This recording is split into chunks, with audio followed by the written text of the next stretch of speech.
Здравствуйте, уважаемые друзья! Сегодня я проведу очередной вебинар по очередной интересной теме. Тема связана с храпом, а именно хирургическое лечение храпа. В данном вебинаре мы рассмотрим проблему храпа с точки зрения хирургических подходов к его лечению. Упустим немного диагностику, хотя о ней тоже расскажу. Диагностика – это все-таки приоритет узкой специальности сомнологии. Эти специальности у нас в клинике широко представлены, есть хорошо высококлассные специалисты, которые проводят диагностику легких, средних, тяжелых форм апноэ сна. Ну, а прежде всего пациенты обращаются с такой проблемой к врачу, это как громкий раскатистый храп, который мешает, как правило, окружающим больше спать и существовать. Вот. Ну и уже пациенты, мужчины и женщины, устают от храпа, плохо высыпаются, плохое самочувствие. Ну, в общем-то, здесь есть симптомы, которые нам, в общем-то, знакомы. Хирургическое лечение храпа, с чего хочу начать, что вот фразой Макса Фрая: любой сон должен заканчиваться пробуждением, если не хочет оказаться смертью. Увеличение количества пациентов с жалобами на храп и нарушение дыхания во сне, синдром обструктивного апноэ сна, появление научно обоснованных исследований о серьезных последствиях и опасности для жизни пациентов вышеперечисленных заболеваний делает актуальным изучение проблемы и использование высокочастотного радиоволнового метода лечения врача. Какие проблемы возникают вообще проблемы храпа, диагностики храпа и самой такого термина храп? Это то, что первые сложности возникают при отборе пациентов. К сожалению, сейчас уже более не структурированы, все знают, не все знают, но терапевты, невропатологи, кардиологи, сталкиваясь с этой проблемой, не пытаются ее лечить или игнорировать. Они четко знают, что есть такие специалисты-сомнологи, что врачи занимаются этой проблемой, и она решаема, и направляют таких пациентов к нам. Какие проблемы в общей поликлинической системе существуют? Это отсутствие в клинике лаборатории сна, полисомнографии, как золотого стандарта диагностики апноэ сна, или респираторного мониторинга. Сейчас респираторный мониторинг, ночная пульсоксиметрия приравнивается по эффективности исследований к полисомнографии, которая возможно провести только в условиях стационара. Такие лаборатории сна, если мы говорим о Москве, уже достаточно. Но в нашей клинике мы применяем достаточно удобный метод, это респираторный мониторинг. Это датчик отдается пациенту на ночь, объясняется, как с ним работать, и утром пациент приходит с результатами. Минимум пациент должен провести во сне от 3 до 5 часов. Соответственно, происходит запись, и по результатам этого анализа, расшифровка, врач-сомнолог дает рекомендации. Или же показано оперативное лечение, или только СИПАП-терапия. Существует сложность формирования первичного диагноза, именно хирургического, потому что как таковой гипертрофии мягкого неба нет, и мы, да, в общем-то, и храп как таковой, шифруется как апноэ сна, остановка дыхания во сне. Хотя храп бывает и без остановок дыхания во сне, поэтому приходится указывать причину: искривление перегородки, гипертрофия мягкого неба, гипертрофия небных миндалин. Что еще осложняет проблему храпа? Это наличие сопутствующих заболеваний, сердечно-сосудистых заболеваний и ожирения. Но они являются и следствием, и причиной. Поэтому в данном случае подход к хирургическому лечению должен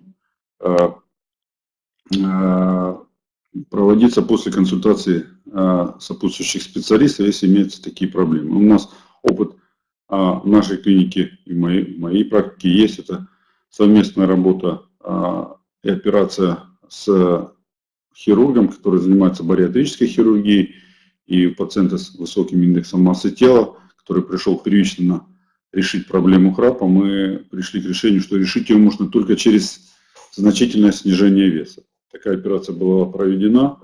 Результат через год поразил всех, и пациента, и значительное снижение веса, отсутствие храпа, ну и то, что пациент решил многие свои сопутствующие проблемы с сопутствующими заболеваниями. Поэтому здесь мы можем провести одномоментную операцию, еще раз повторюсь, бариатрическая хирургия на достаточно высоком уровне в нашей клинике представлена.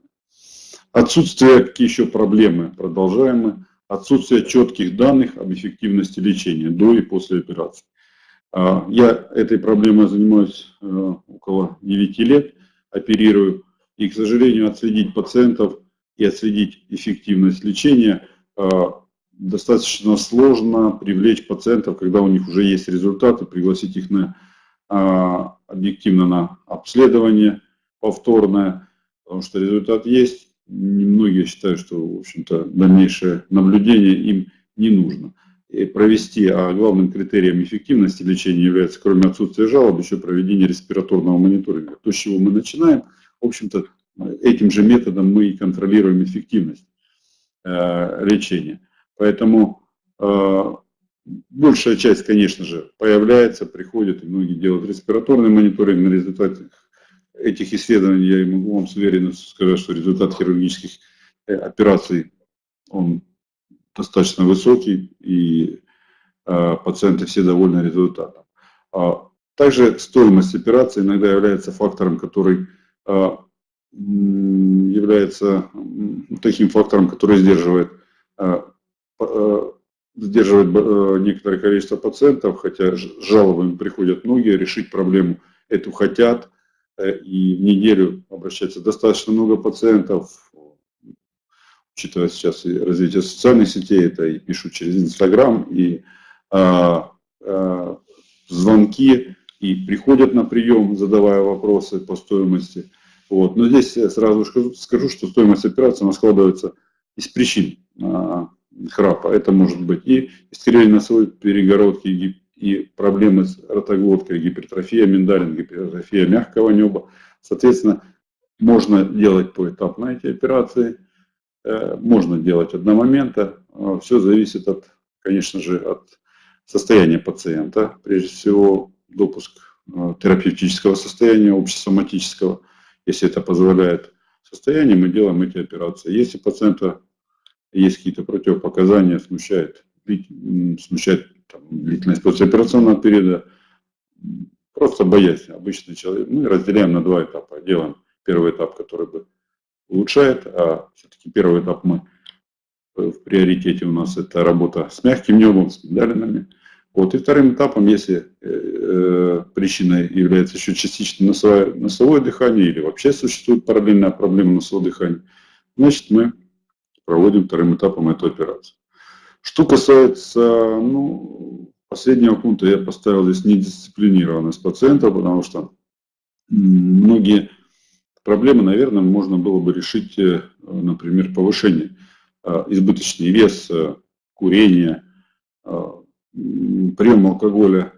Наверное, это вещи, которые может человек, приняв для себя определенное решение, исключить. И, конечно же, храп уменьшился бы или можно было бы избежать операции. Поэтому вот эта проблема, она присутствует. Дальше вопросы какие, почему часто пациенты задают, и я для себя тоже эти вопросы задавал в начале знакомства с такой проблемой, как храп. Почему мужчины чаще, чем женщины, обращаются с проблемами храпа? Как курение влияет на храп и синдром обструктивного апноэ сна?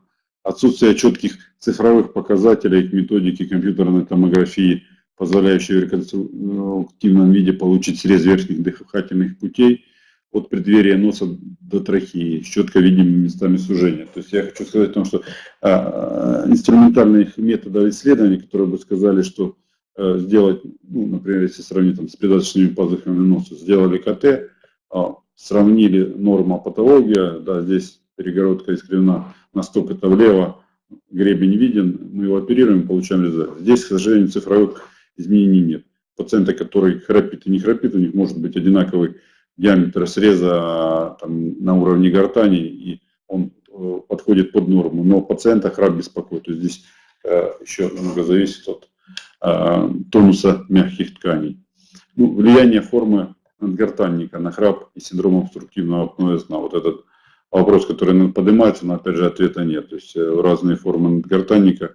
Бывает, смотришь огромные надгортанники, он храпит, и бывает и частично обструкция на этом уровне. Бывает такой же надгортанник у пациента, а никаких проблем с храпом нет.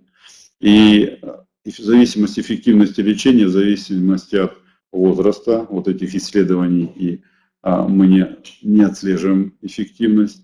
И главный вопрос – это выбор методики лечения. Стандартов как таковых не разработано. Все это на усмотрение врача, исходя из опыта, ну и периодических каких-то семинаров, мастер-классов, которые, в общем-то, уже начали в России проводиться, и информации по этой теме стало намного больше. Я начинал и продолжаю работать с радиоволновым методом. Да, в общем-то, и в хирургической практике мы используем радиоволновый метод как радиохирургический нож. И здесь я хочу перечислить его преимущества, потому что первое, что у этого радиоволновой методики есть четкие методические рекомендации к проведению сомнопластики, улополатопластики, вазотомии. То есть есть показания и есть методики, которым можно учиться и которые дают результат. Ну, первое, второе – это стоимость оборудования и универсальность расходных материалов. Данная аппаратура, она позволяет проводить это в амбулаторных условиях. Большую часть, скажем так, большую часть пациентов проводить лечение. Особенности и преимущества радиоволновой терапии – это микроскопически ровный травматический разрез, минимальная кровопотеря во время операции, минимальное разрушение подлежащих тканей, стерилизующий эффект радиоволны, ну и отсутствие выраженного болевого синдрома и послеоперационных осложнений. Это то, что можно делать конечно, нужно иметь достаточно опыт, владеть этим методом, владеть и другими методами, чтобы, если дополнять методы радиоволновые и прошивать, например, некоторые мягкомнебе, делая пластику мягкомнебе, кроме удаления, нужно еще и создать определенную форму. Не у всех пациентов удается только отсечь, нужно еще и прошить, смоделировать форму мягкого неба. Что касается, сразу вопросы появляются у пациентов, используете вы лазерный метод в своей методике? В своей практике я использовал лазер, когда мы начинали, была в клинике возможность работать и лазером, и радиоволновой, но лазер увидел о том, что лазер более болезненно, более травматично действует на ткани. Где-то он, может быть, быстрее работает, более эффектно выглядит, но учитывая его высокую температуру, это вызывает очень такой ожог, особенно если это, в общем-то, достаточно небольшой объем, то необоснованное использование лазера, на мой взгляд, исходя из тех болевых ощущений, которые потом испытывали пациенты. И в последних рекомендациях сомнологов, то есть мы встречаем уже, наверное, лет 5, что лазер все-таки не рекомендуется использовать, потому что вызывает достаточно выраженное рубцевание, выраженные послеоперационной боли. И поэтому я сделал выбор в сторону радиоволнового метода. И задачи, которые предъявляют к хирургическому методу лечения храпа, это устранение носовой обструкции. Ее можно добиться подслизистой резекции носовой перегородки, она же септопластика, подслизистая радиоволновая вазотомия. Задача вторая – это устранение вялости и утолщения, гипертрофии мягкого неба. Это называется сомнопластика и улополатопластика. И общая задача всего этого мероприятия хирургического – увеличение диаметра дыхательных путей на уровне глотки. Тонзиллэктомия с улополатофарингопластикой. Причины, вызывающие храп. Причинами, вызывающие храп, являются вазомоторный ринит. Мы здесь это отек, это гипертрофия нижних носовых раковин или гипертрофический ринит. Дальше гипертрофия маленького язычка, это так для вы понимали, не все понимают, что такое уголе. Ну, кто-то путает это язычок. Вот язычок – это маленькое уголе, мы называем его латынь. И утолщение мягкого неба. Край мягкого неба я покажу, чтобы вам было сравнить с чем. Провисание мягкого неба, гипертрофия небных миндалин причиной является, искривление носовой перегородки и аденоиды. На следующем слайде постараюсь показать, как раз представлено будет видео, где удалось снять при помощи эндовидеоскопии пациента, к сожалению, не во сне. Ну, вот пациент мы уложили, сымитировали храп и увидели интересную картину. Вот вы видите, насколько узкий диаметр верхних дыхательных путей, если брать в срезе миндалин и язычка. И вот удаление язычка, к сожалению, вы видите, он занимает не такой уж большой объем. Еще раз, если получится. Так вот, да. То есть язык участвует в обструкции, сниженное гипертрофированное небо, в котором, как правило, когда мы удаляем, встречаем достаточно большое количество жировой клетчатки. Есть такая особенность, вот здесь она накапливается. Ну и язычок. Идем дальше.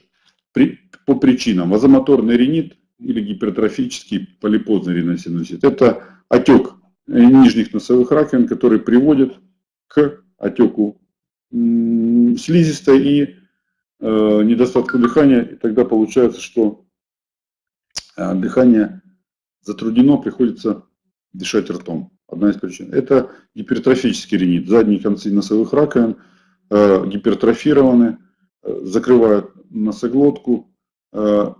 Пациентам часто приходится даже пользоваться судосуживающими каплями.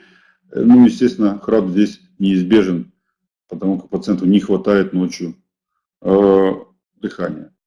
Это полипозный риносинусит. Опять же, детальное обследование на приеме, оно включает эндоскопический осмотр, обязательный.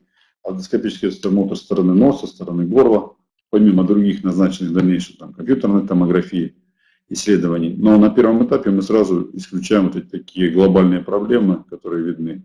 Вот есть искривление носовой перегородки, полипоз, соответственно, проблема решится храпа только с решением вопроса носового дыхания. Я вам покажу обычный, то есть что такое горло. Это маленький язычок, это дужки, да, и небольшие миндалины, которые у взрослых горло должно выглядеть именно так. Как выглядит горло у пациентов с храпом и имеющим такие проблемы? Это гипертрофия уголя, вы видите, и гипертрофия небных миндалин. Вот разница, я думаю, вы видите. Поэтому наша задача все время при помощи хирургического метода добиваться такого объема. Вот всегда говорю о пациентах, какие бывают разные язычки, то есть действительно большое небо, вернее, большая глотка, объем достаточно большой, но у пациента огромная проблема с храпом. И вот здесь как раз мы можем добиться результата с помощью небольшой радиоволновой уголопластики, частично удалив, прошив, если это будет необходимо, и мы получим результат. Вот здесь как раз пациент без апноэ сна, просто, как я говорю, это звуковой феномен храпа, то есть громкого звука. У пациентов таких у них уже, конечно, их нужно первично обследовать у сомнолога, исключать апноэ сна, или что здесь есть и юридический момент, мы должны понимать, оценить в цифровых значениях степень тяжести заболевания, его можно оценить только проведя определенные исследования, ну и, соответственно, после операции мы можем не только говорить о том, что уменьшился звук, но и улучшилось ваше дыхание, насыщение, уменьшилось количество остановок, насыщение кислорода воздухом организма увеличилось, и это все представить в виде респираторного мониторинга и исследований. А вот так выглядит два разных неба. Вы видите, тонус снижен, то, что я говорю, и вот снижение тонуса мягких тканей. То есть достаточный объем горла за язычком, но язычок, тонус в силу тех или иных причин снижается. и опять же проблема храпа. Есть это фотография молодого человека, достаточно молодого, там, около 25 лет, у него нет проблем веса, но есть такая анатомическая особенность, большие, для него большие миндалины, вот вы видите, язычок даже приобрел такую изогнутую форму, то есть он во время сна постоянно ложится на язык и в результате длительного времени даже изменил свою форму. Поэтому здесь как бы храп неизбежен, и решение проблемы, оно здесь напрашивается и достаточно видно, то есть нужно удалять миндалины и делать пластику мягкого неба. Покажу варианты, потому что достаточно наши часто патологии искривления носовой перегородки, они бывают очень такие выраженные деформации носовой перегородки. Пациенты спрашивают, у меня гребень или шип, даже затрудняюсь ответить. Здесь такой в костном хрящевом отделе посттравматическая деформация носовой перегородки, она достаточно выражена. Ну, полип мы уже видели, вот такой выраженный шип. И это я вам показываю уже, когда отек. Такой снимок можно сделать после проведения адренализации или анемизации, когда отек ушел и уже хотя бы появились просветы для дыхания. Если брать такого пациента, делать снимок до, то вот здесь даже снимок не сделать, потому что все будет за счет слизистой носовых раковин так отечно, что, в общем-то, информативная снимка будет невелика, и перегородку мы даже не увидим. Поэтому все процедуры мы проводим после проведения такой анемизации, обезболивания. И тогда можно провести хорошее эндоскопическое исследование. Опять же, вариант сужения общего носового хода за счет носовой перегородки. А вот аденоиды. Если часто мы слышим аденоиды только у детей, то часто в своей практике все чаще используя методы эндоскопической исследования. Ну и компьютерная томография показывает рентгенологические вещи, но часто эндоскопия, то есть это такой осмотр, когда ты посмотрел и не сомневаясь поставил диагноз аденоиды. Вот у взрослых такие аденоиды, это у пациентов, у которых сопутствующей проблемой был храп. Пациенты приходят, а мы находим у них в взрослом возрасте храп. Вот такие огромные аденоиды, которые, видите, закрывают почти 2/3, это взрослые, 2/3 носоглотки, 1/3 степень аденоидов, еще и сопутствующие искривления носовой перегородки. Конечно, говорить о хорошем носовом дыхании и отсутствии храпа здесь не приходится. Вот комбинированная проблема у пациента была и обструкция носоглотки, миндалинный мягкий язычок, и искривленная носовая перегородка. Результат хирургического лечения, хотел пока по носовой, видите, здесь проведена вазотомия на правом снимочке, и исправлена носовая перегородка. То есть появился просвет, если мы говорили. Там. Вот как бы этап операции показал стрелочками. На операцию мы делаем эндоскопически. То, что касается проблем носа, это носовая перегородка, носовые раковины. Вот во время операции эндоскопически минимально травмируя окружающие ткани, и перегородку мы восстанавливаем носовое дыхание. Ну а теперь результаты, то, что было анонсировано. Вот результаты сомнопластики и уголополотопластики. Результат пациента удовлетворяет, и, в общем-то, достаточно щадяще можно сделать эту операцию, амбулаторно была проведена, заживление достаточно щадяще все проходит. Минусов здесь нет, потому что у пациента достаточно широкая глотка, просвет глотки. И в данном случае небо, тонус достаточно сохранен, и была проблема только избыточного длинного язычка. Эта проблема решилась, и, в общем-то, решилась проблема храпа. Такой же вариант удаления язычка, ну, вот как раз то, что позволяет сделать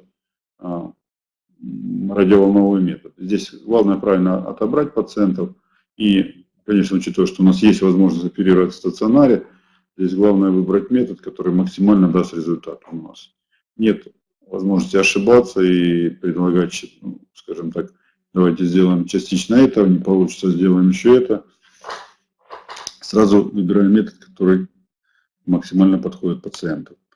Такой же вариант удаления язычка, это задние дужки. Но здесь немножко прижаты задние дужки к задней стенке глотки, потому что когда мы проводим такое фотографирование, приходится пациенту говорить там и мягкие ткани прижимаются задней дужки к небу. Но выглядит это, если это взять, вот удается сфотографировать так, то вы видите, рот закрыт пациента, это мы ввели эндоскоп, и видим, что пространство позади мягкого неба достаточно, чтобы ночью, когда пациент ложится, воздух проходил через вот эту суженную часть, не вызывая храпа, не вызывая сужения дыхательных путей.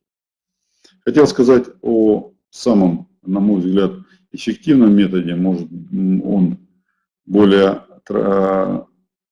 хирургический, чем все представленные до этого. Это тонзиллэктомия сувала палата фарингопластика. То есть, что это такое? Это удаление миндалин и пластика мягкого неба. Эта операция проводится под наркозом, после предварительной подготовки, обследования.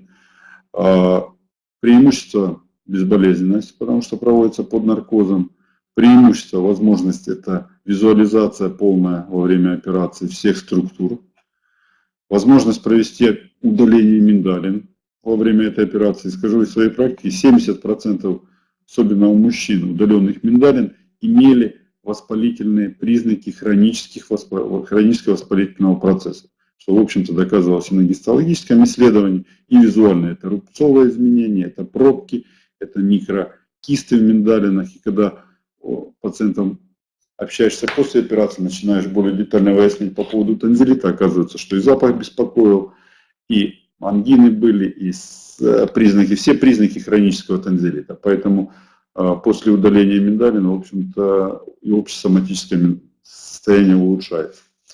Вот такой результат, это полгода после операции. Вы видите, как отлично проходит истончение свободного края мягкого неба. То есть язычок удаленный, часто вопрос пациенты задают, и может и у вас будет он задан, а где же язычок, нельзя ли его удалить частично? Не получается удалять частично, я вам показывал, то есть удаление частично не дает результата.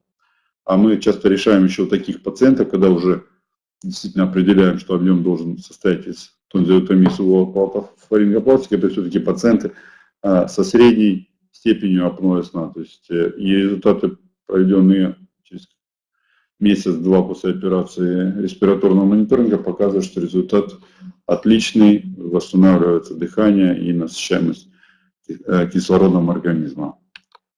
Опять же, видите, пациенты, здесь представлен, даже пациента фотографировал, это была средняя, ближе к тяжелой степени апноэ сна. Здесь дискуссия, возможно, была бы, наверное, оппоненты были бы правы, если бы сказали, почему вы берете при средней, там, ближе к тяжелой. Но здесь пациент сам отказался от СИПАП-терапии, он сказал, что для меня это неприемлемо. Попробовал СИПАП-терапию, ну вот такая у него была позиция, хочу только хирургический путь, чтобы никогда об этом больше не думать и улучшить состояние прям сразу и радикально.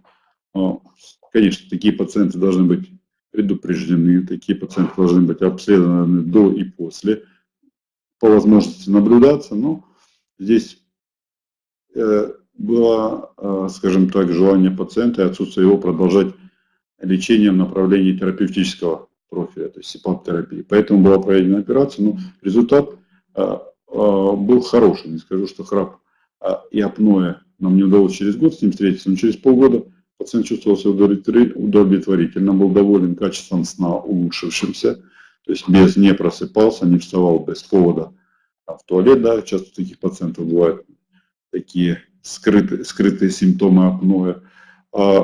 Насколько я помню, это было уже давно, индекс уменьшился апноэ сна, но, конечно, у таких пациентов добиться полного выздоровления невозможно. Здесь уже больше они решают проблему звукового феномена храпа, но не решают проблему апноэ сна. Это пациент с отличным результатом, видите, я сфотографировался, мы накладываем швы во время операции, там, 3-4 день, это саморасез, кетготовые швы, но вот через год пациент на контроле, как отлично все, в общем-то, эпителизировалось, ни стяжек, ни рубцовых каких-то изменений. Ну, и пространство, если так оценить, достаточно большое между мягким небом и задней стенкой глотки. Пациент, такой кадр сегодня, буквально его вкладывал, это пациентка, которая приходила на прием. Ну, вот тоже отличный результат, жалоб со стороны храпа нет, хотя у него была еще вазотомия параллельно проведена. Но основной была это гипертрофия язычка и мягкого неба, и медалины удалили мы. Прошло 4 месяца, но вот немножко качество съемки подвело. Это тоже один из результатов операции. Здесь, в общем-то, все классически получилось. Видите, как свободный край мягкого неба. Если мы говорим, что он должен быть утолщен, с ниже мягкий, нет, здесь за счет того, что проводится операция, мы еще иногда внутри слизисто проводим коагуляцию, чтобы уменьшить толщину мягкого неба, если такой избыток есть.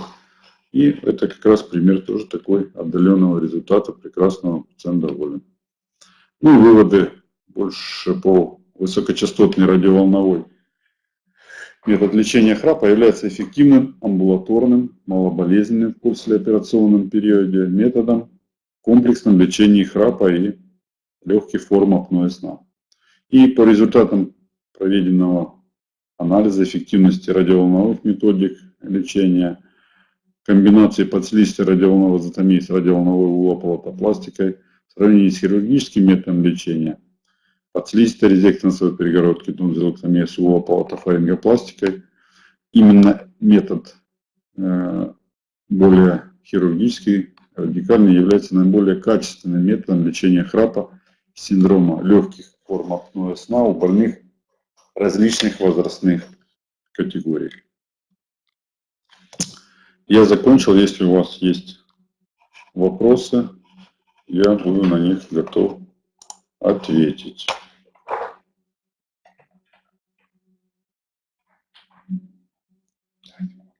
Да.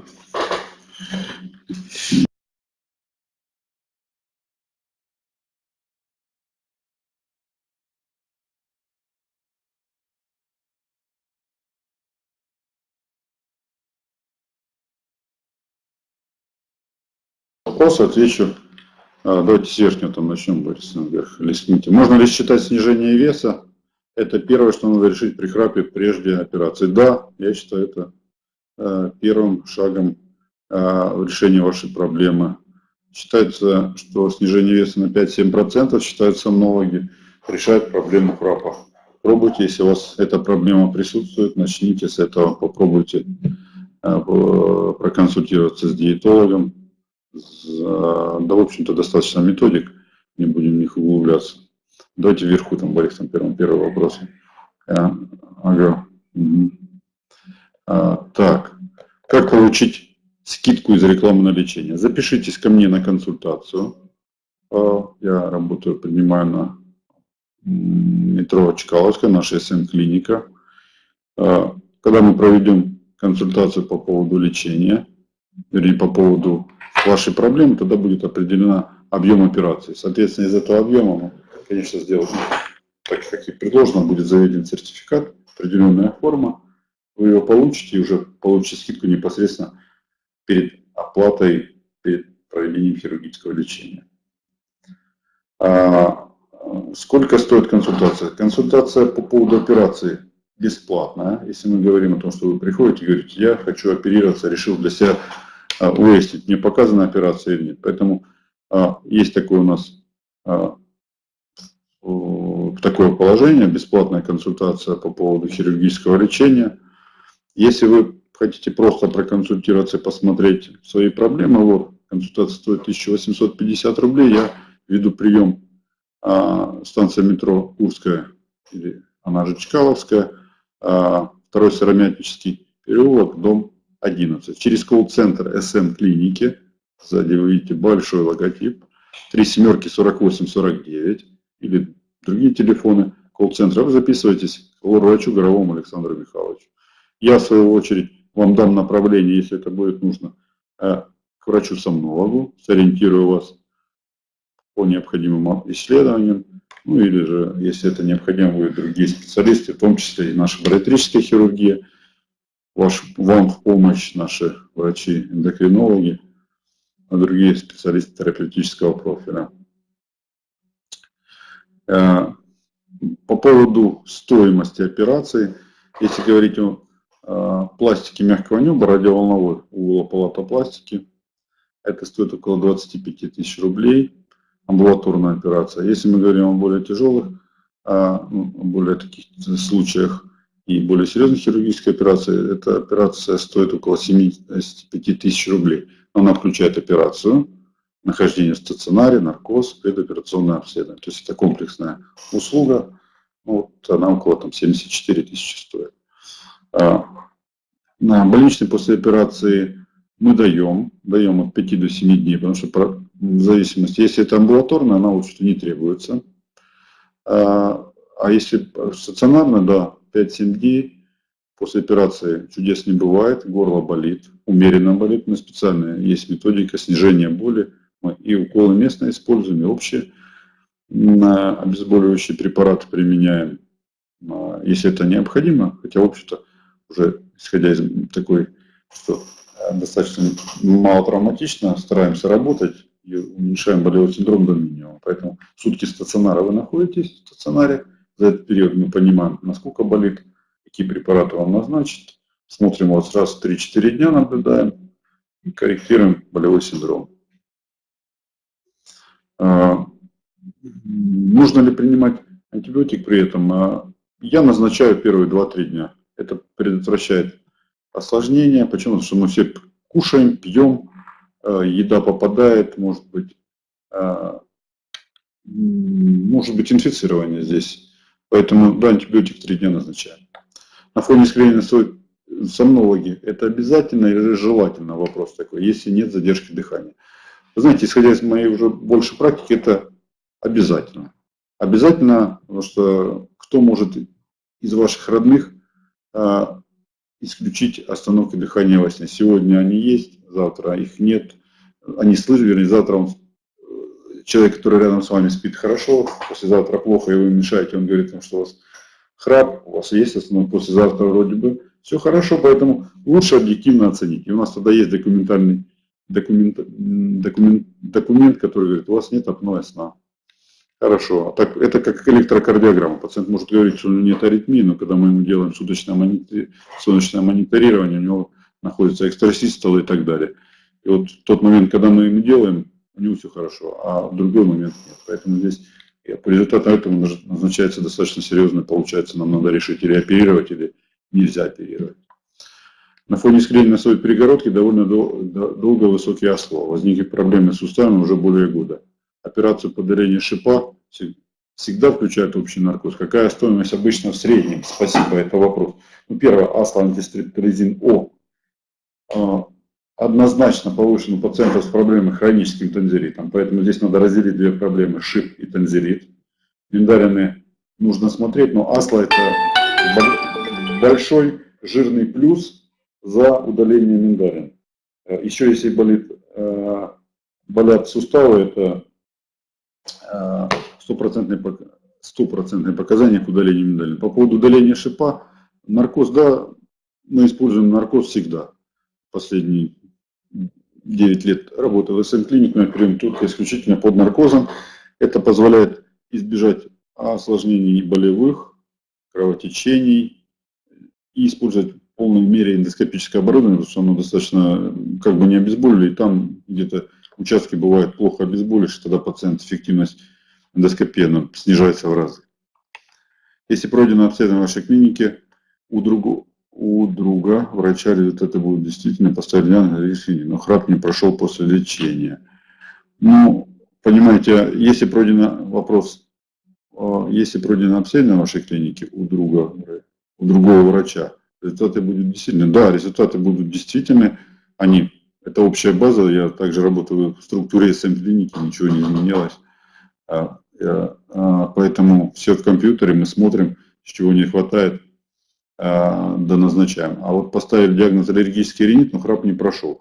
Ну, давайте начнем с самого начала, с методов диагностики. Нужно провести эндоскопию, нужно пройти дополнительно компьютерную томографию, если этого нет.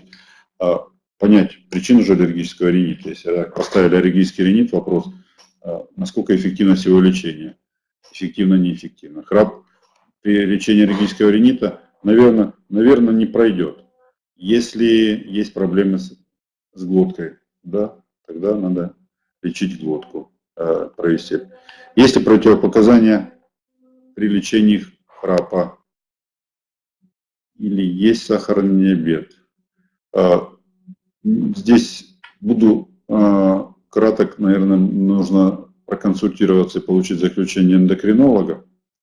Поэтому, когда эндокринолог даст добро, мы оперирую таких пациентов, не могу сказать просто ваша ситуация, чтобы ни за, ни против. Противопоказаний нет, все вещи проводятся после детального обследования, поэтому я думаю, что противопоказаний не будет. Если сильно храпит дочь 17 лет, есть вопрос пациента, есть ли возрастные ограничения по операциям? Сильно храпит дочь 17 лет. Спасибо. Ну вот я вам показывал аденоиды, как правило, причиной является в молодом возрасте, это, конечно же, аденоидная вегетация, поэтому проведение эндоскопического исследования позволит выявить наличие или отсутствие аденоидов. И я думаю, что здесь надо начинать с эндоскопического обследования и выяснить причину. Часто начинают 3, 5, 7 лет. Сейчас много статей и исследований. Это синдром апноэ сна у детей. Причиной является, бывает и гипертрофия небных миндалин. Здесь вообще гипертрофия лимфоглоточного кольца имеет большое значение. Может быть, там миндалин нужно частично, тонзиллотомию делать, может, аденотомию. Поэтому хороший лор-хирург вам в помощь.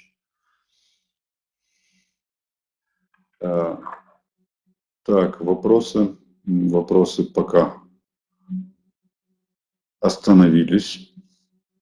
Поэтому вопрос. Делал несколько раз посев с миндалин, на миндалинах никогда не находили стрептококки, а асла высокий. На консультации сказали, что шип в носу сильно раздражает слизистую, а слизистая связана напрямую с задней стенкой глотки. И именно на задней стенке глотки находится стрептококк и выделяет инфекцию в кровь.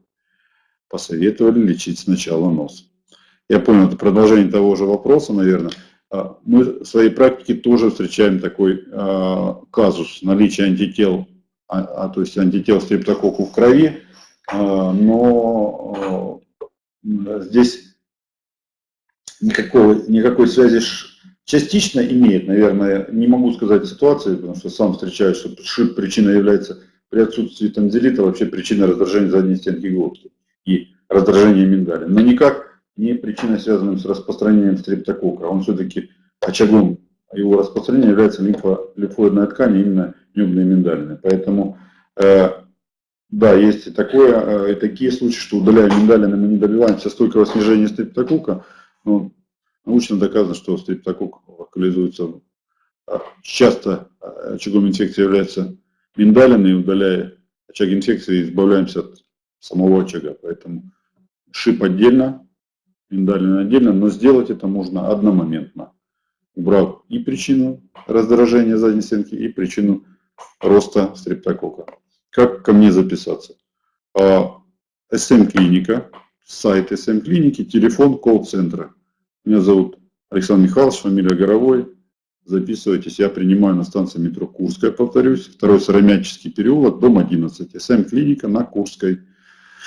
Операции все проводятся у нас в стационаре на станции метро Войковской, полноценный хирургический стационар, где дежурят лор-врачи, где дежурят ночью анестезиологи, поэтому вы будете под полным профессиональным наблюдением в течение послеоперационного периода. Ваша тактика при гипертрофии язычной миндалины как часто является причиной храпа. Тактика частичного удаления за счет радиоволнового метода, прижигание есть специальные электроды, изогнутые специально. Мы прижигаем, если удается, если уже очень даже частично, можно в режиме разрез коагуляции даже частично удалить. Вот, но, конечно, причину надо искать. Гипертрофия язычной миндалины, как гипертрофия доброкачественной небных миндалин, является, как правило, вирусно-бактериальной инфекцией. Берем мазки, ПЦР.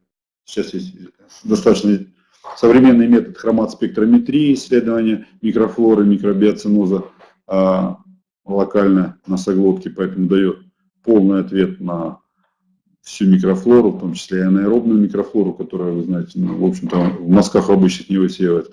Поэтому если мы не видим возможности лечить, то есть противовоспалительную, антибактериальную терапию, противовирусную, в том числе, если иммунологи сказали, что все, у вас нет вируса Эпштейн-Барра, цитомегаловирус, герпес-вирус исключили, значит, это сугубо такая доброкачественная гиперплазия, вследствие чего-то. Да, радиоволновый метод, удаляем, прижигаем. И в своей практике это я делал не часто, но такие пациенты. У кого-то это проявляется храпом, у кого-то ощущением инородного тела в горле, поэтому лечением занимаюсь. Еще вопросы? Достаточно сегодня хорошая получилась такая плодотворная. Вы сургинтрон используете мощность и длительность? Использую мощность, длительность, ну там разрез, коагуляция, разрез, здесь в зависимости от того, мощность, здесь что хочу, по-моему, там 5-6 единиц, 5-6 мощность используем, это если надо разрезать и коагулировать. Вот такая ситуация. Так, пожалуйста.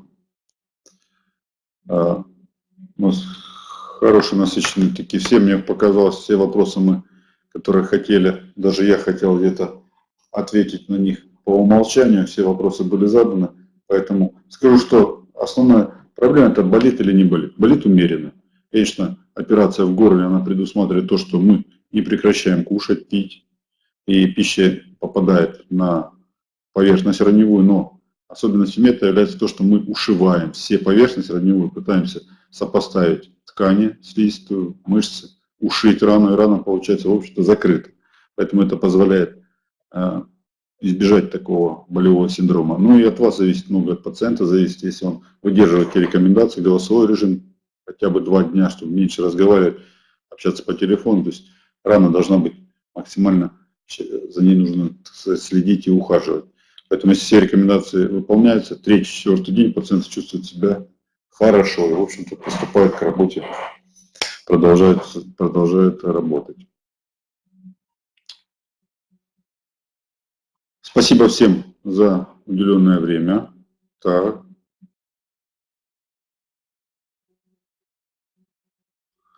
Заварова Александр, после того, как, видите, вопрос пациента, после того, как вы сделали мне операцию по резанию нижних раковин, исправление своей перегородки, в ноябре прошлого года галазолином не пользуюсь, но затруднение дыхания в одной ноздре бывает.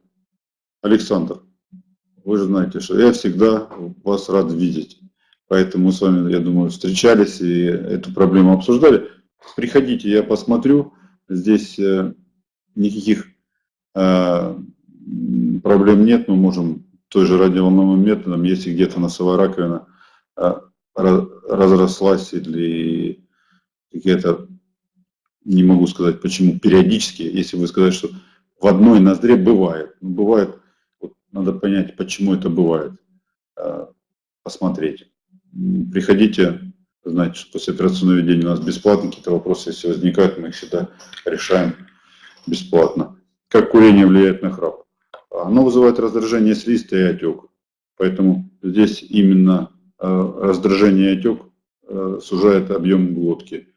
Поэтому увеличивает длину язычка. Как и алкоголь. Спрашивают, я когда выпью, я чаще курю. Алкоголь снижает тонус мышц мягкого неба. Мягкое небо западает и храп увеличивается. Увеличивается храп, отекает язычок. Язычок еще больше вызывает храп. Это замкнутый круг. Поэтому здесь то, что я говорил, что нужно и самому на это влиять. У кого-то вес, у кого-то курение, у кого-то алкоголь. Есть противопоказания при лечении храпа, если есть сахарный диабет, не инсулинозависимость. Ответьте, пожалуйста, еще раз. Нет, противопоказаний нет. Мы проводим предоперационное обследование. Операция, еще раз повторюсь, щадящая, там не предусматривает большой раневой поверхности, поэтому нет, не является. Мы, перед операцией наша задача вас обследовать, посмотреть свертываемость, какие сахара при необходимости эндокринологи снизят, назначат послеоперационное ведение, поэтому выйдем в лучшем виде из послеоперационного периода. Как вы относитесь к спреям от храпа? Вы знаете, недавно такую к спреям отношусь отношусь с спреем больше к глюкокортикостероидам местным. Вот к ним отношусь неплохо и назначаю часто после пациентам, после операции, длительное время. Реально, задача какая спрея? Это уменьшить отек. Я, честно говоря, не встречал таких спреев. Я думаю, что там частично сосудосуживающие капли есть, потому что нет, чудес не бывает. И любое новое лекарство хорошее, оно исследуется, выводится на рынок, и мы об этом знаем. А вот такие, скажем так, БАДы, которые содержат, в том числе и сосудосуживающие, они расширяют нос, но в то же время вызывают потом отдаленный эффект затруднения дыхания. Поэтому лучше пользоваться назальными кортикостероидами, которые без каких-либо осложнений снимают отек у нас, будь то аллергический, будь то связанный с воспалительным характером, и дают вам хотя бы частично носовое дыхание, с чем связан храп. Поэтому, что хотел сказать, что недавно общался с коллегами, которые занимаются патентами на новые исследования. Вот увидел такой метод, как трубочки разного диаметра, которые вводятся в нос и которые блокируют заднюю часть мягкого неба. Используют, если не ошибаюсь, японская разработка, вот хотят ввести на рынок. Ну, там предварительно достаточно неплохой такой ход маркетинг. Ну и вещь неплохая, трубки разного диаметра. Первую трубочку, она как тестовая, подбирается диаметр и в конце вводится в нос. И пациенты так спят в течение ночи. То есть такая блокировка мягкого неба. Пока исследование провести сложно, то есть достаточно субъективные оценки, но те, кто занимается продажами в Японии, говорят, эффект есть. После проведения операции храп может вернуться? Да, может, если вы увеличите, если вы поправитесь, повысится вес. Здесь нужно понимать, сколько вы весили до операции, если после операции начнете набирать, а такие ситуации тоже бывают. Пациенты приходят через 3-4 года, достаточно расслабившись. Вот. Но, с другой стороны, операция позволяет и снизить вес, потому что все-таки определенный режим, который мы назначаем, еды, он позволяет прилично сбросить вес. И уже от этого вот так связи нет. И в зависимости от этого пациент как бы закрепляет свой результат, он снизил там на 5-7 килограмм, он и физически счастлив, и морально, то, что ему удалось это сделать, счастливы его родственники, подруги, жены, чтобы пациент стал стройнее, бодрее. Поэтому все это в целом мы решаем не только проблему храпа, мы решаем проблему качества жизни. Вот этим я закончу, что качество жизни здесь первично. Операция храп, да, но это продлевает жизнь. Остановка дыхания во сне, смерть, ну, и все другие неприятные, которые бывают при развитии апноэ сна, а храп, ну, в любом случае приводит к развитию апноэ. Поэтому вот такая ситуация. Все, мы закончили. Всем спасибо за внимание.